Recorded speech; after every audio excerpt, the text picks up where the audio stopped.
welcome to Arts Express. This is Prairie Miller, and on the show, who is Lance Twiggs exactly, and what does this have to do with backwards narratives, suspicious suspects, and lots of question marks? Pacifica host Garland Nixon's expertise as a former investigator, and L.A. Underground filmmaker Matt Weinglass, a director with expertise on plot holes, scratch their collective heads together concerning the case of Charlie Clerk. Hello, it's for hanging out with the one and only Matt Weinglass. Let's talk. I guess we're not talking. Okay, let's try this again. It's like something that would happen in a Get Smart movie. Let's talk.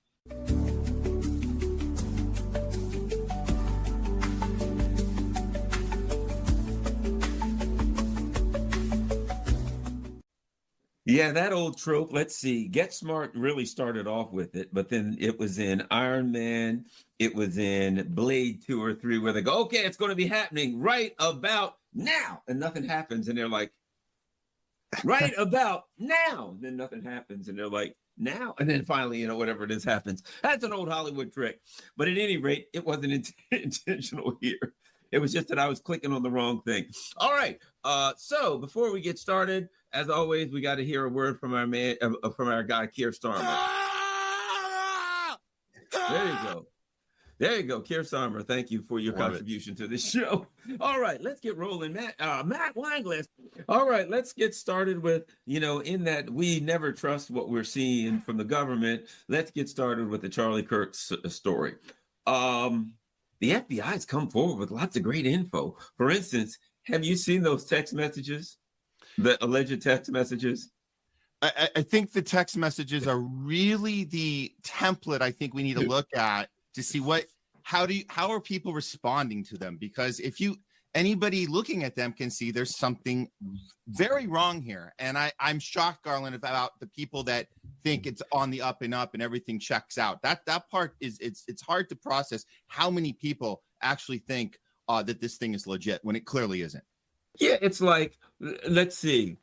Why would you go into a text message and just pretty much like give out all the info?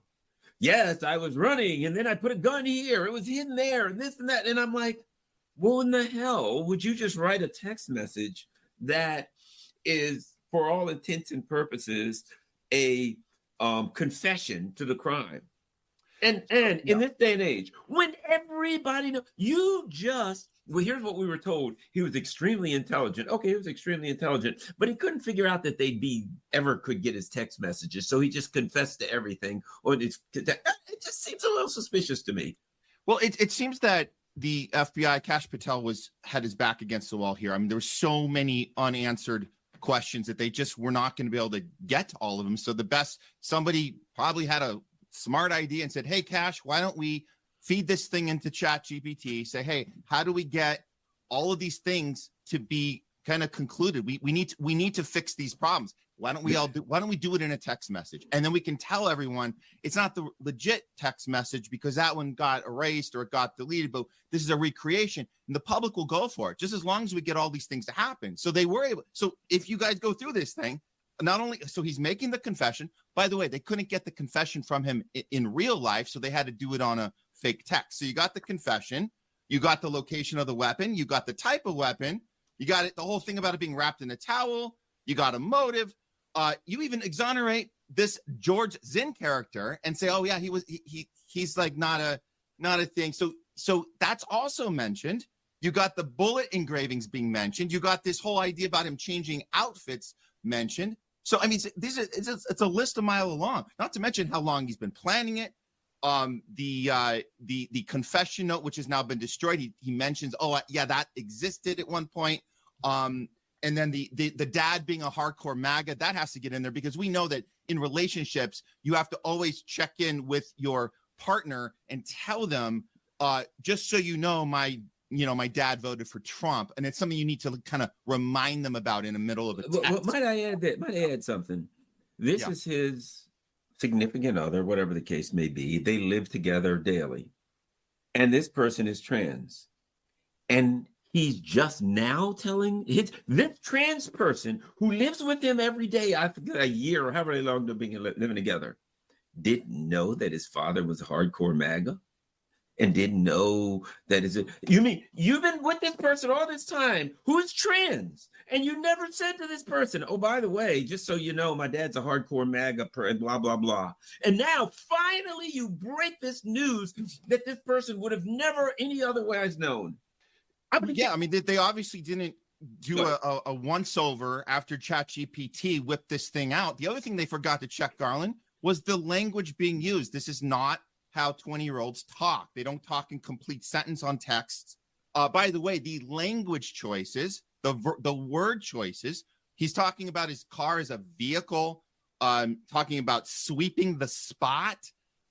It's like talking about this is police language. This is stuff that they don't use, that you know that 20-year-olds don't use when they're texting each other. Not to mention, and I think this is my biggest issue with it, is if you're trying to tell us that this is a relationship that they both were in and cared about each other, why would you tell the person you're with, I'm going to tell you everything, and then please promise me not to share this with anyone, especially the FBI? It makes absolutely no sense. And again, back to the part that so many people are buying this because they want it to fit into a determined narrative. And that's how we've all been kind of trained, is to get to your conclusion first and work your way backwards. And make no mistake, the right is just as guilty of this. They have a conclusion in place and then they work their way backwards. And that's how the FBI is behaving. That's how everybody is behaving. And it's insane that we're in a society where everybody is working backwards, where the honest way to do anything is we know as journalists, the honest way to do detective work, the honest way to do anything is to start where you are now and then work ahead, work towards a destination and try to find that destination. Don't start at your destination, work backwards. So I think that's really the disconnect here. And so many people are suffering from those mental gymnastics you got to play if you're going to do everything in reverse. You know, as a former investigator, I'll tell you this. If I look at this exchange, here's one of the things I would do. I would separate them. For instance, I'd say, let me first read what this guy said, and let me read what the person that they were responding said, so I can separate them and kind of get the mindset for each person. Gymnastics you got to play if you're going to do everything in reverse. You know, as a former investigator, I'll tell you this. If I look at this exchange, here's one of the things I would do. I would separate them. For instance, I'd say, let me first read what this guy said, and let me read what the person that they were responding said, so I can separate them and kind of get the mindset for each person, right? If I'm doing an evaluation of, a statement analysis, as it were, right? When I look at that, here's what I'm thinking. The roommate in here, I guess, must have been an FBI investigator, because all they did was ask questions. Here's the roommate. Let's see what the roommate says. First thing, what? You're joking, right? With lots of question marks. So they're asking a question, right? What? You're joking. In other words, give me more. Here's the second thing that the roommate says. You weren't the one who did it, right? With 4 question marks. So they're asking a question again. You weren't the one that did it, correct?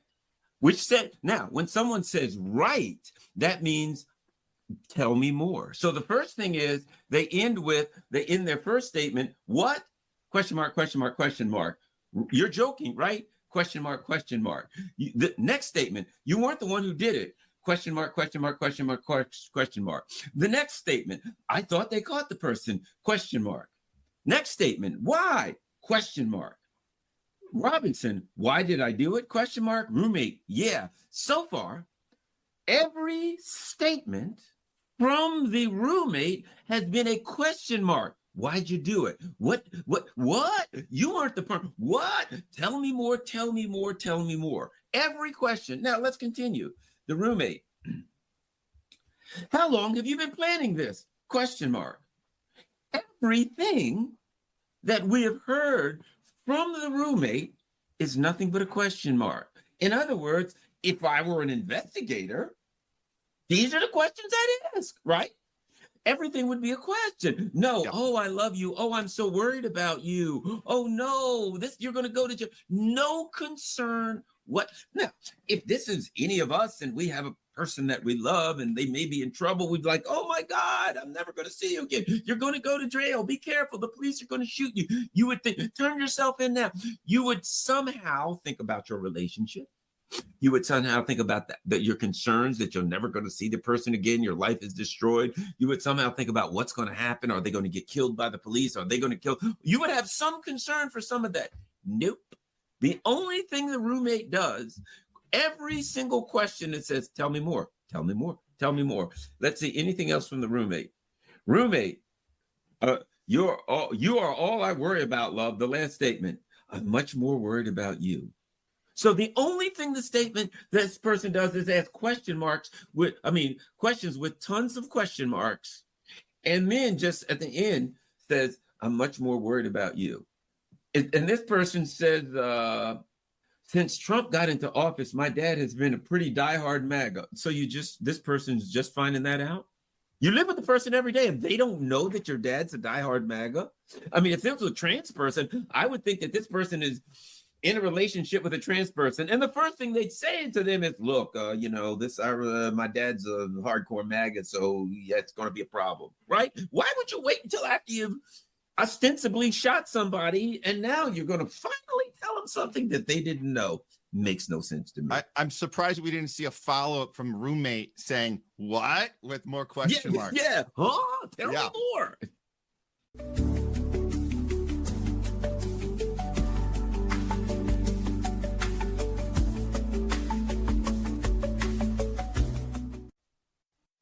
And coming up next on Arts Express. There was me, that is Alex, and my 3 droogs, that is Pete, Georgie, and Dim.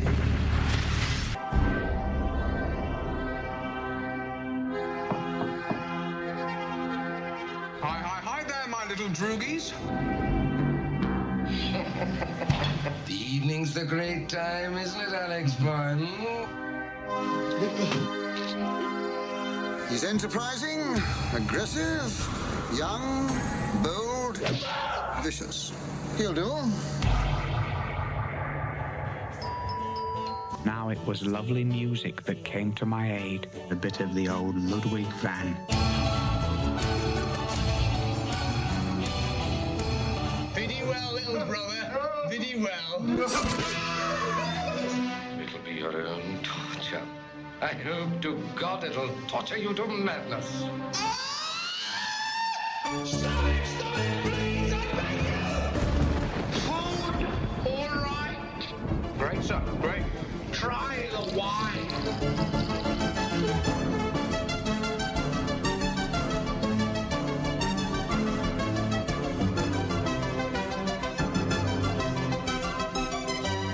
Was gorgeousness and gorgeosity made flesh.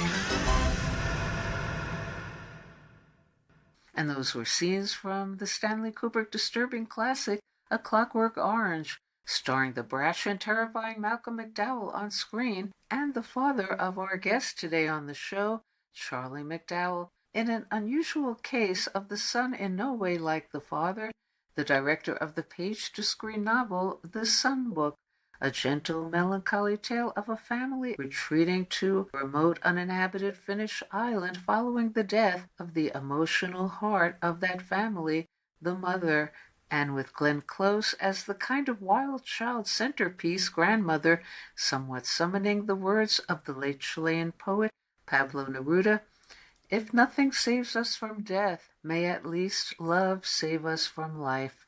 First, some scenes from the summer book, then Charlie McDowell.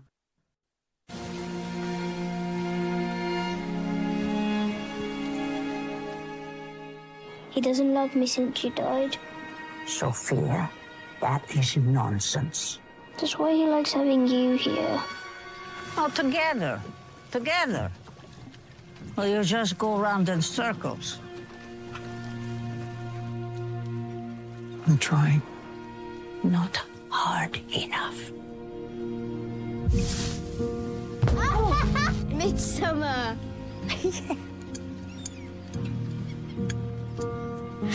We got a worm in too. Oh, it's all right. the two halves will make two new worms.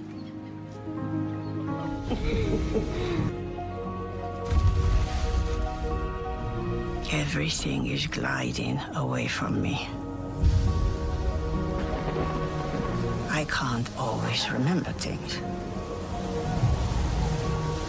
And usually I don't care.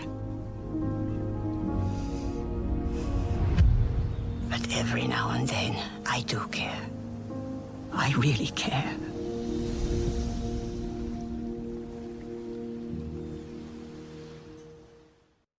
Hello.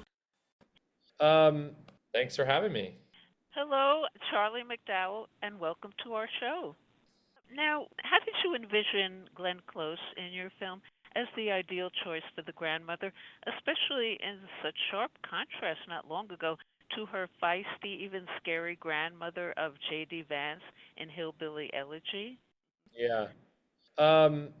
I had not met Glenn before, but I sort of knew quite a bit about her and her choices. And I remember reading an interview about her choice to kind of never live in Los Angeles and be a part of the like traditional Hollywood system. And I also is someone who kind of moved out of Los Angeles and didn't want to be a part of the industry in that way.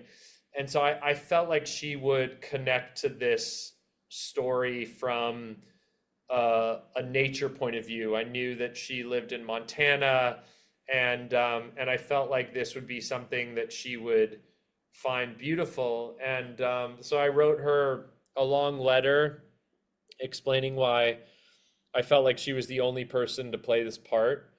And I meant that. And also I, you know, saying, having not known her, I feel like you're going to really relate to this from what I know about you. And we got on a Zoom together, and she felt very connected to the part and to the setting. And so we decided on that Zoom to make the movie together. And she and I are incredibly close. She's someone I consider a dear friend, a mentor, and is someone, you know, that will always be a part of my life.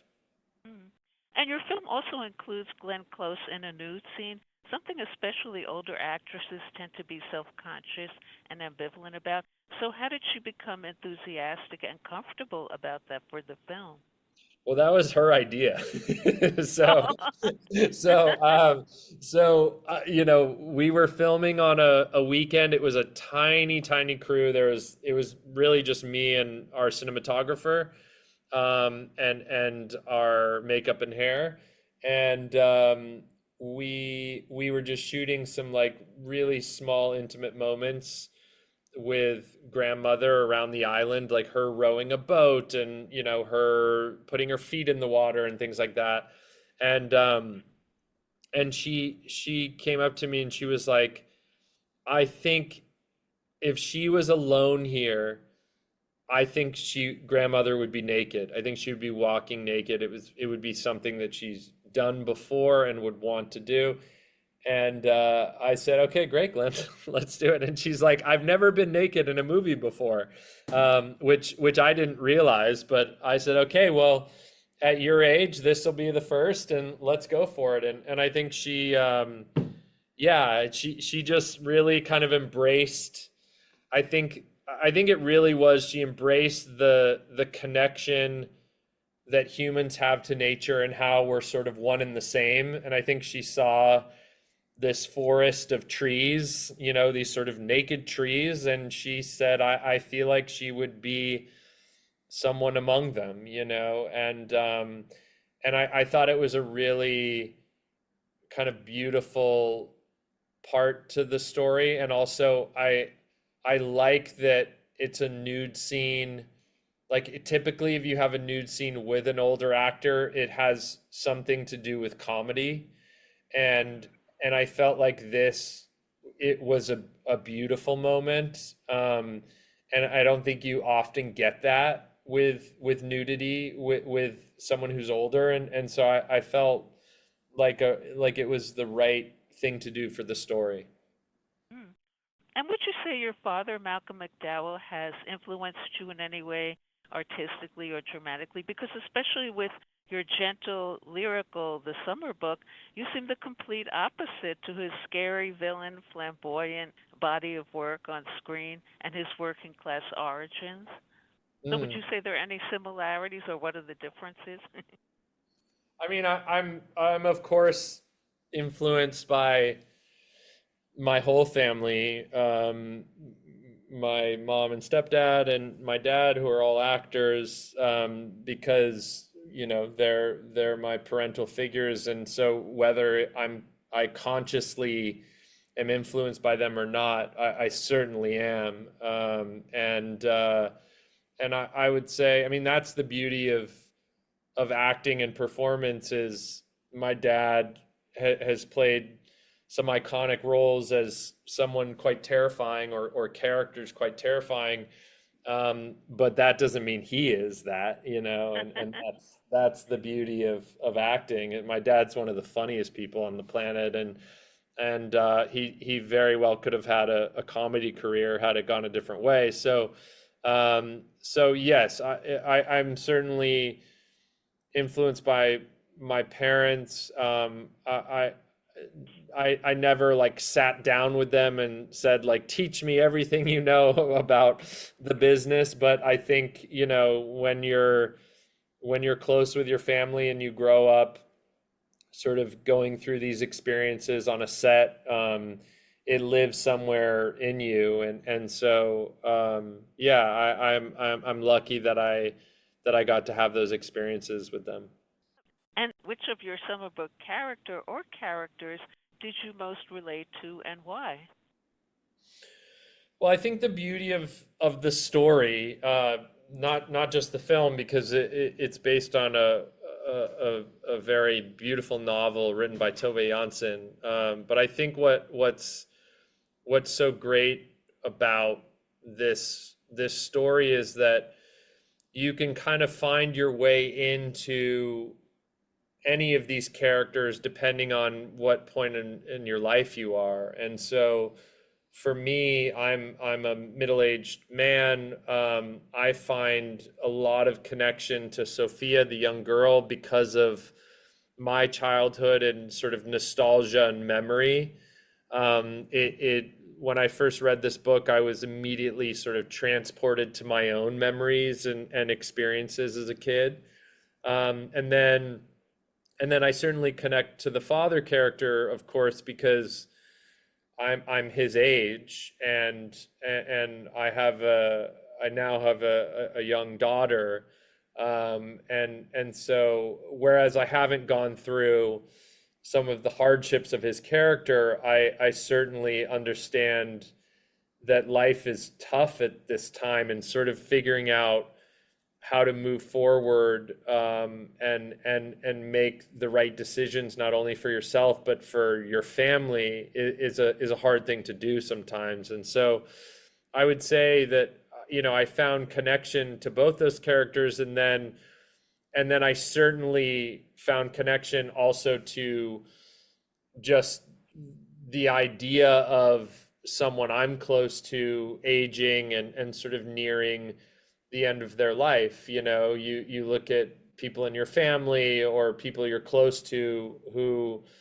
are sort of towards the end of their life, and what their experiences are, and their fears and their celebrations, and kind of all of these ideas, what they're going through. And so I think that's the beauty of the story, is you really like find ways into all the characters, and I'm hoping that the film connects to a sort of wide range audience, where of course, yes, older people could watch the film and really relate to grandmother, but I think young people, I've seen, my nieces have seen the film, who are young girls, and they felt very connected to the story, and was nice to see something that slowed them down, so that's my hope, is that it sort of reaches a wide audience. And you've mentioned being inspired to direct the Rural Summer Book as a reaction to contemporary culture steeped in the internet, but was it also about possibly a factor in escaping the endless wars that have surrounded your own life and your generation being born into a time never without wars? Yeah, that's interesting. I mean, yeah, I'm sure that probably is part of it without like consciously making that connection. I think the thing that comes up very specifically with me is like you said, the internet, but the sort of like digital boom that happened, you know, because I grew up in a time without it. So I grew up like this girl. I grew up in a small town where I would leave at 9 a.m. and come back at 6 p.m. for dinner, and explored. You know, that was my childhood. And now I look at people in that same town, and it's kids sitting on their phones, you know, and so I think that this was definitely my strongest connection to it, was seeing how far we're going the opposite way from what my childhood was, which I felt like was a really important piece of who I am as a person, you know, and I think we consume so quickly now, that anything like I was just with my nieces, and we were on a trip together, and they were having so much fun, and then the second we weren't doing something, they were like, I'm so bored. And it was literally like, I would say to them, I'm like, it's only been 5 seconds where we haven't done something. I'm like, come on, you can't be that bored. And I think that comes from the culture we live in and how we consume. And so again, I'm not going to change the world with this movie, but I think it is a really nice reminder of simple living and more simplistic times.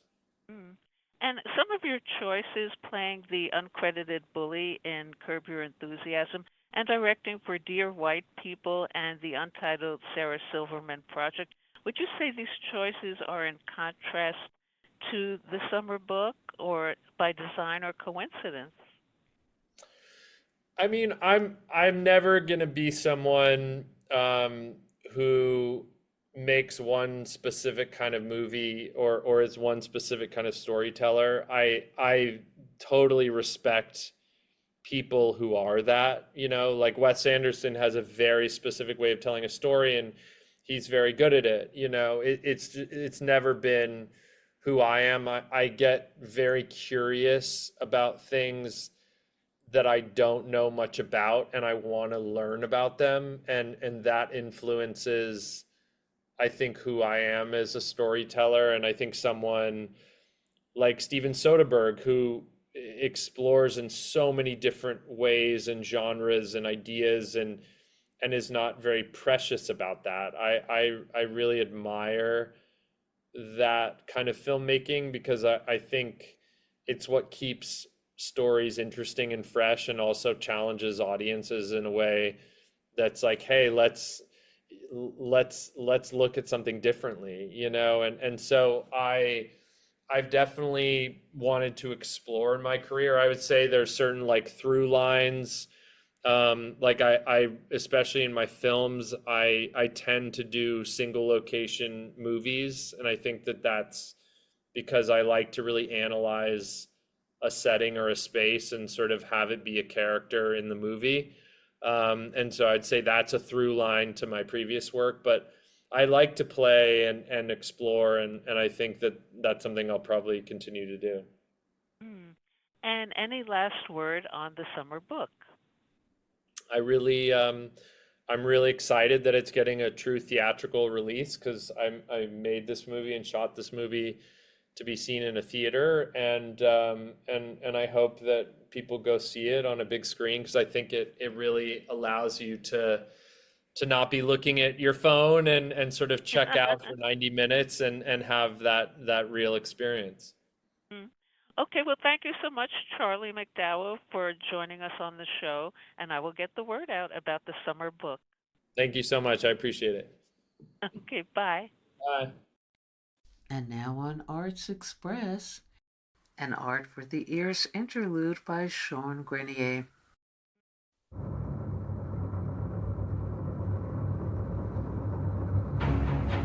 C.R.W. Nevinson enrolled in the FAU, the Friends Ambulance Unit, when World War I started. He worked on the battlefield, transporting injured and dying British and French soldiers until he fell ill and was discharged in January 1916. A pretty talented artist, he would exhibit Les Mitrailleurs, or the machine gun, in March of that same year. And the gunners, are they men? No, they have become machines. They are as rigid and as implacable as their terrible gun. The machine has retaliated by making men in its own image. The crew and the gun are one, equipped for one end, only one: destruction. Horrible, wrote C. Lewis Hind in the Evening News.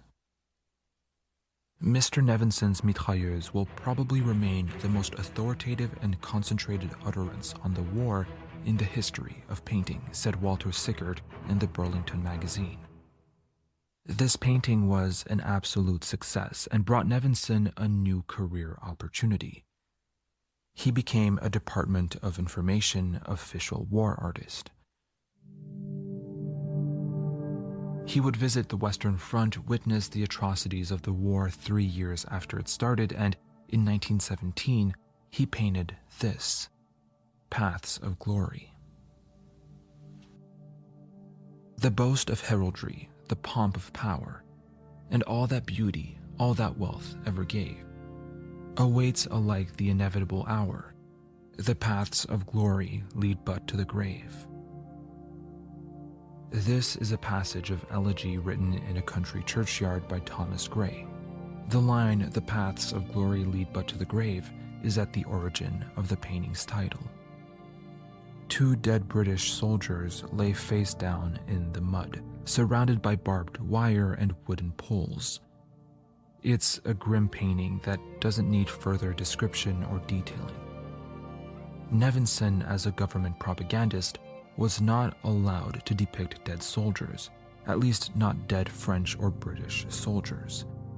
This is supposed to be war propaganda. Nevinson is supposed to show the bravery of our troops, erect them as heroes, inspire the people of France and other allied nations to keep the war effort strong.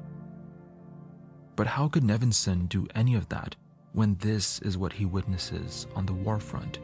When the corpses of fellow Brits, many of them younger than him, lay in the mud, tangled in barbed wire. This painting was censored, but that didn't stop Nevinson from exhibiting it. He unrolled a strip of brown paper on top of the corpses and wrote on it, "Censored." If it hasn't been made obvious, World War I was extremely important to Nevinson's career. It made him one of the most popular British artists, but it also profoundly impacted his art.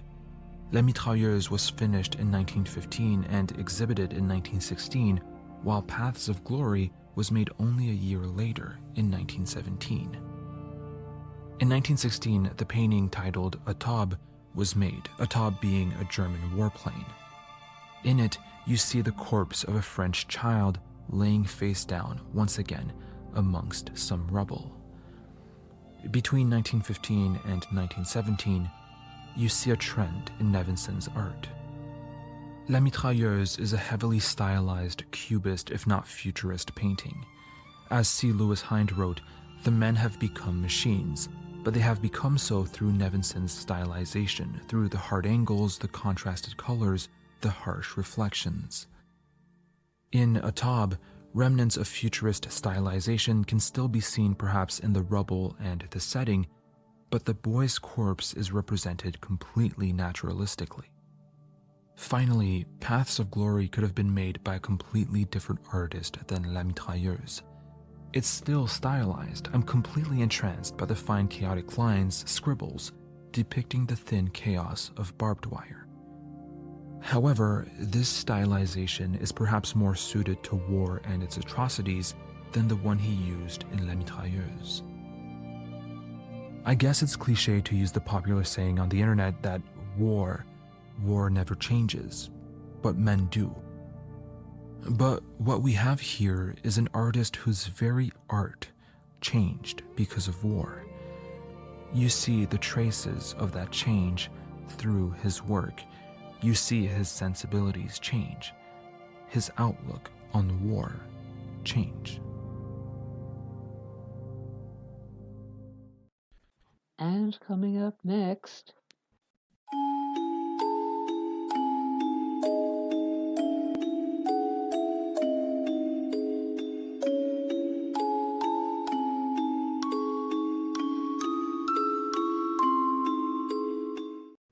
they lowered the McDonald's flag half mast at Guantanamo by Caitlin Johnstone. The McDonald's flag at Guantanamo Bay was lowered to half-mast in honor of the GOP swamp creature who was assassinated by a sniper the day before 9/11, which I think we can all agree is the most American thing that has ever happened. They're saying they caught the guy who did it, some 22-year-old Utah kid with no priors.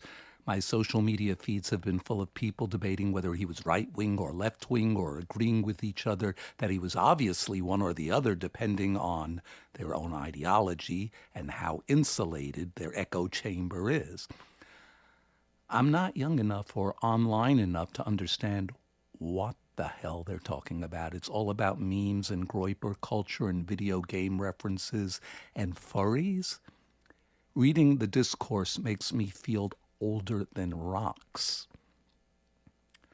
I have no idea how much of what we're being told about this case is true and how much we're being lied to.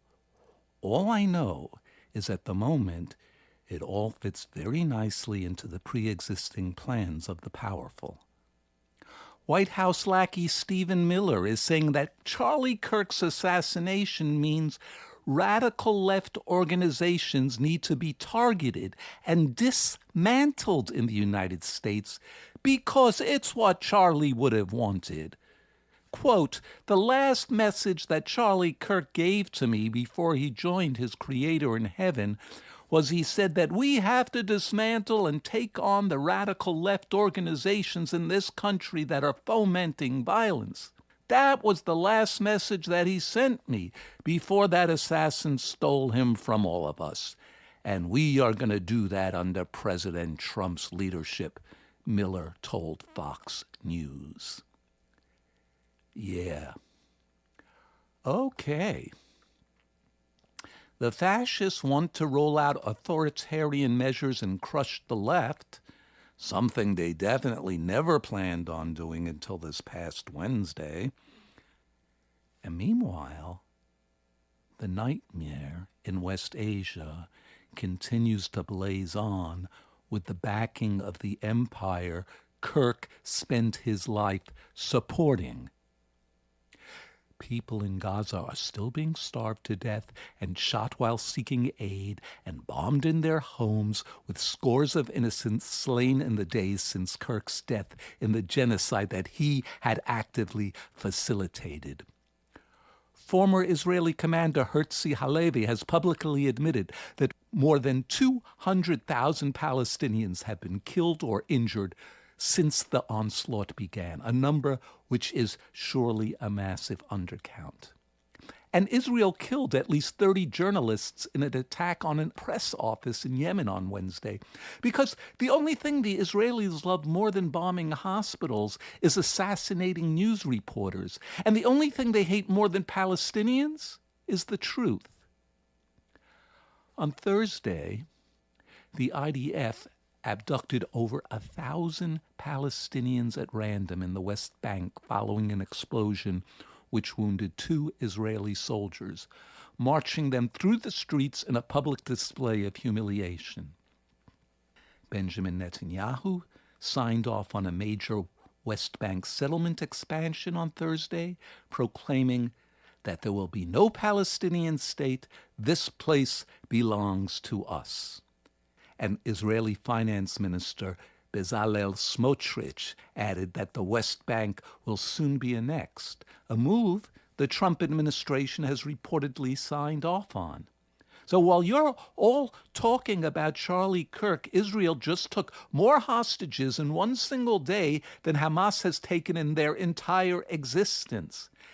Israeli occupation forces abducted over 1,000 Palestinians, including children, from Tulkarm and its surroundings in the occupied West Bank. Yeah, things are dark. But sometimes, when the world looks dark and scary, I like to remind myself that the darkness was probably what pressed humanity to become the clever creature that it is.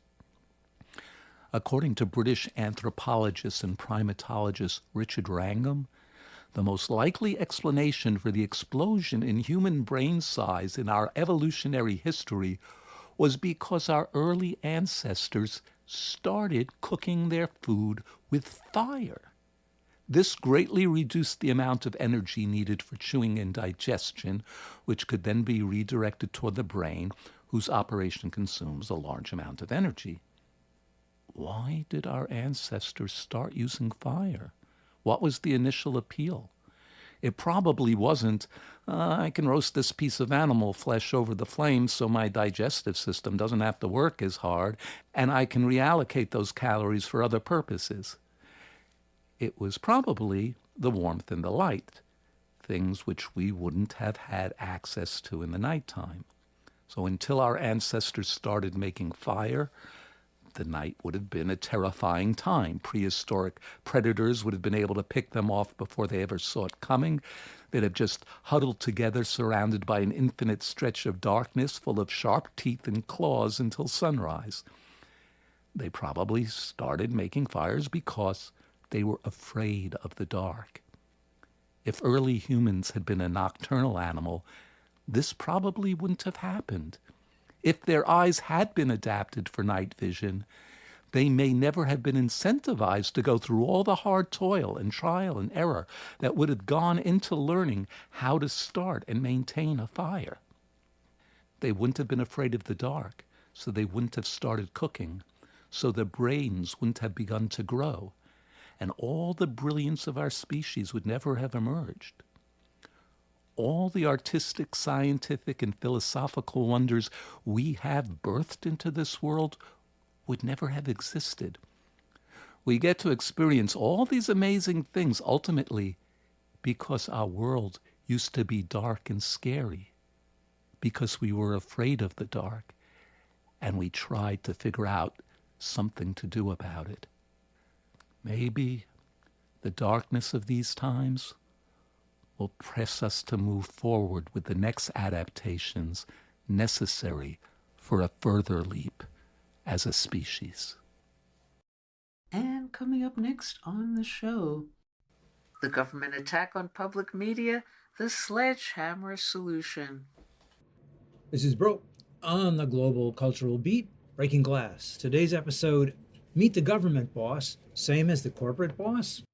In the old days, when protests were allowed, the popular slogan on any march was, "Don't mourn, organize." This slogan is useful to recall in the aftermath of Trump's defunding of public television and radio, the National Public Radio, or NPR, and television's public broadcasting system, or PBS.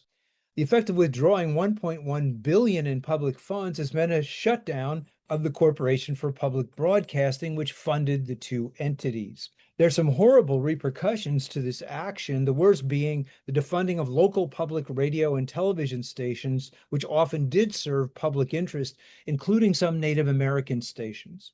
The Republicans claim that public media was biased against them, and so, in their usual way, they simply took a sledgehammer to the problem. The larger problem, though, outside the reprehensive cutting off of lifelines to local communities, is that the biased criticism is a chimera. Programs like the PBS NewsHour and Amapur and Company do not skew left. They skew centrist Democrat, which after Biden's reworking of the party as the party of war and genocide means there's hardly a word against either war or genocide in their Washington utterances. Admittedly, there's still some good work done in documentaries, for example, on the Frontline series. On the other hand, The title of NPR's flagship series, All Things Considered, couldn't be further from the truth and should more accurately be titled All Things Considered Within the Washington Beltway and the Washington Consensus, where the range of opinion grows narrower every day. American public media was in fact never that. Instead, it was a public-private partnership, with PBS heavily funded by both corporations and corporate foundations like the Bill and Melinda Gates Foundation, which, with Gates rapidly buying U.S. farmland and attempting to control the agricultural supply, might not be too critical of companies which boost big agri-production, and Liberty Mutual Insurance, which was recently ordered by the state of Delaware to pay $300,000 in fines for misleading consumers. And is that part of their funding of PBS, misleading consumers? Should they be charged for that also? The other useful distribution of public radio and television funds was to actually independent stations like those in the Pacifica Network. But that funding was cut off over 10 years ago in an audit claim behind which was likely the implication that funding was not going to go to actual independent media, only to faux independent or public media. So what is to be done? Instead of contributing to this combination of corporate and government media, why not contribute and help fund actually existent independent media in the podcast sphere? Here are 3 recent examples of the difference that illustrate how these truly independent shows, without corporate or Washington funding, are not just expanding the Overton window, the limit beyond which corporate media will not go and cannot go, but shattering that window. One of the best of these is The China Report, with alternating hosts KJ No and Amanda Yee. The show's self-described purpose is every week helping you see through the propaganda with an independent view of the country we're taught to hate but know so little about. The show is made in collaboration with a group called Pivot to Peace, a direct counter to Obama's pivot to Asia, which we now understand was a pivot to war in Asia to contain China. The latest show had Amanda Yee discussing China's role in Africa with Zambian socialist Dr. Fred Mbembe, who is currently running for president in that country. Together, they sorted through the U.S. charge that China is now constructing infrastructure in Africa, but indebting the continent, a persistent charge in U.S. media. Mbembe explained first that the charge is leveled by the European exploiters and colonizers of Africa, which China did not take part in, and secondly, following the old adage that if you point a finger, there are 3 fingers pointing back at you, the charge of indebting global South countries is the entire history and purpose of the International Monetary Fund and World Bank, who impose harsh conditions on debtor nations that involve cutting social services. China's lending, in order to improve infrastructure, takes place over a longer period with no requirements on how to repay the debt. Mbembe also pointed out that Zambia owes a great debt to China, which helped build the Tazara Railway in the 1970s, in which Chinese lives were lost. And the country is unlikely to forget this sacrifice, especially as it occurred at a time when China itself was still impoverished and just beginning to economically escape what it called the century of humiliation from the West. One of the most fiery podcasts knowledgeable about all things West Asian and Israeli is The Gray Zone. On a recent show, the host Max Blumenthal interviewed Anthony Aguilar, a decorated U.S. Special Forces operative who had enlisted in the Gaza Humanitarian Foundation because he thought the purpose was to feed starving Palestinians. He was shocked to find out that one of the actual purposes was to force those who showed up to receive food, mostly young men from starving families, to make their way past a narrow enclosed area so they could be secretly photographed by Israeli intelligence for possible future arrest or assassination, though many were shot by Israeli soldiers on the spot as they waited for aid. Aguilar's story highlighted how, once having eliminated United Nations aid by claiming its distributors were members of Hamas, the GHF was a shill operation mainly interested in securing Israeli intelligence. Finally, there was Norwegian political scientist Glenn Dysen's recent interview with economist Michael Hudson, in which the economist pointed out that not only has Trump pushed India into a more cooperative mode with China and Russia, in China, Trump is referred to as Comrade Trump and Trump the nation builder, meaning the Chinese nation. But also, in the recent Shanghai Cooperation Organization meeting, Russia, now formally turning its back on Europe, is constructing a pipeline to pump Siberian gas to China. Dysen stressed the futility for Europe of destroying the possibility of cheap Russian oil and gas, and instead as part of its complete resignation to the status of U.S. vassal state, buying fracked gas from the U.S. at exorbitant costs, not only to the Europeans, but also to the environment because of the extraction cost in the U.S. and the increased transport cost to ship fracked gas to Europe. All of these opinions are both beyond the mainstream corporate and public media and anticipate eventual recognition by that media years or decades from now. And that often happens. It's 3 years from now, it's now possibly okay in some corners of the corporate media to say the word genocide. But of course, in this media, it was being said almost from the opening because they were following what was going on. One other crucial issue of this new public sphere, which my host has called emergent media, is the question of independence. These broadcasters count mostly on public support and are not primarily in the business for profit or because they are being paid by outside interests. That issue came up recently when an article in Wired, a magazine that focuses on new technology and media, recently revealed that a host of podcasters in the independent sphere were actually being funded by Democratic dark money, including the most well-known of these, David Pakman, who claims to have the highest ratings in the sphere. The problem is not that the Democratic Party is funding these shows, but that the funding is secret, allowing them to maintain the order of independence when they, like many Republican podcasters, are partially paid by the party, or at least got startup and seed money from the party. What we're watching then is bigger money intruding into an arena which becomes more popular and holds more political sway by the moment, as witnessed the Mondami campaign in New York, where Zoran's use of social media helped earn him the mayoral nomination, while his opponent Andrew Cuomo's subsequent clumsy attempt to catch up in his videos is making him a laughingstock. It's hoped that this sphere remains free, independent, and questioning of both contemporary corporate and public media, serving as a non-subservient substitute for both. And this is Broe on the Global Cultural Beat, breaking glass and reminding you that our season 2 of Culture and Barbarism, available in my Substack called Cultural Politics for Those Who Care. And that's all we have time for today on Arts Express. Expression in the arts. And if you'd like to express yourself too, you can write to us at theradiogoddess@gmail.com. Until next time, this is Prairie Miller leaving the station.